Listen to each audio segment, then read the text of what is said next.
We are back with more of My Southern Home, and I'm here with Ben Mosma with Louisville Spray Foam. And Ben, you're helping a family with our insulation needs, and this project's a little bit of a challenge. Exactly. This family wanted to keep their drywall in place and have us insulate these cathedral ceilings.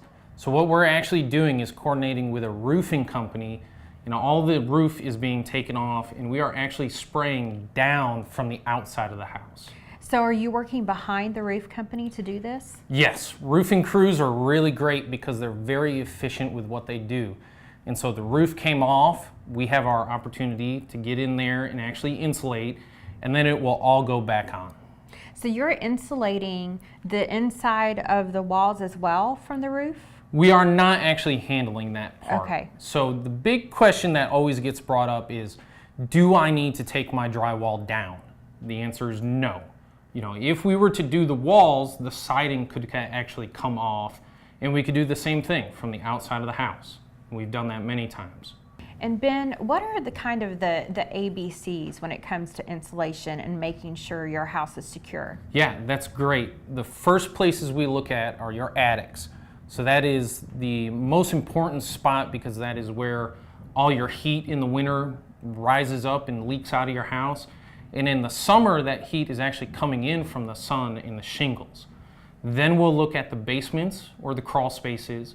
And then finally, after all of that, your windows and doors and your walls are down there towards the bottom.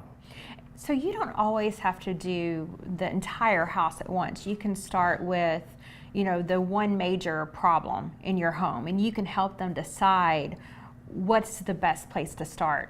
Yeah, exactly. The low-hanging fruit.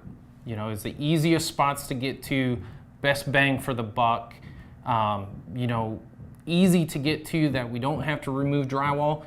This specifically is a little different circumstance. The customer specifically wanted us to handle this room. When you are deciding what part of the home to insulate first, how do you measure that? A lot of it is just the conversation with the homeowner. Are there any trouble spots that are just cold or too hot? That are just uncomfortable. We can start there. After that, we can use a thermal camera to figure out exactly where the heat in the winter is getting out or the heat from the summer is getting in. Ben, what are some of the symptoms that a home shows you so that you know you need to call someone like yourself to find out what's going on? So a major symptom is just draftiness in the winter. And then a high utility bill is another thing that will support that. Other than that, icicles during the winter, we don't see a lot of that in Kentucky, but if you ever do see icicles, that's a direct product of your home's inefficiency. I never knew that. Yeah.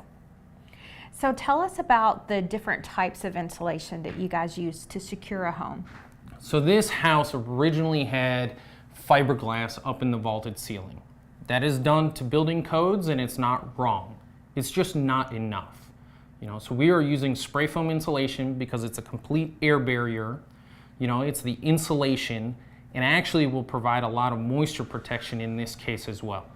So why is spray foam insulation better than your traditional fiberglass? So fiberglass only handles one mode of heat transfer, and that's conduction. That is the R value. Spray foam will then go in and handle the convection currents that are developed and the radiant heat gain that's also developed from the sun. So we go back to a little, middle school science. There are 3 modes of heat transfer, and spray foam handles them all. Ben, we're in another historic home, but the addition that we're standing in is actually only 15 years old. And you wouldn't think that you would need more insulation with something so new. Why is that? Exactly. This home was built with cathedral ceilings, and so they built it to code, and that means code minimums.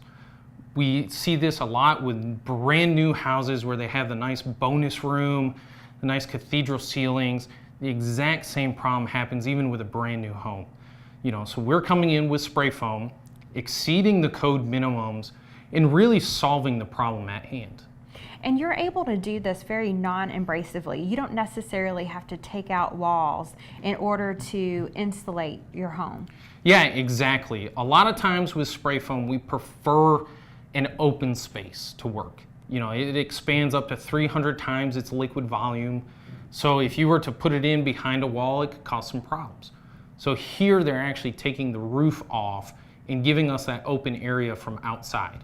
Just happens that they needed a new roof at the same time.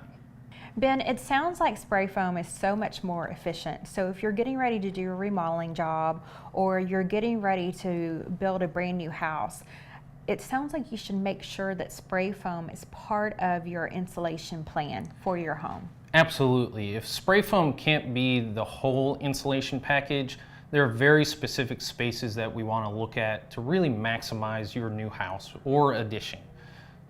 With new construction, a lot of times it's kitchen walls, to avoid frozen pipes, and then bonus rooms because they're over the garage, and then they have little attic spaces that can always be a nuisance. All right, well, thank you so much, Ben. I really Thank you. appreciate it. We'll be back with more My Southern Home in just a moment.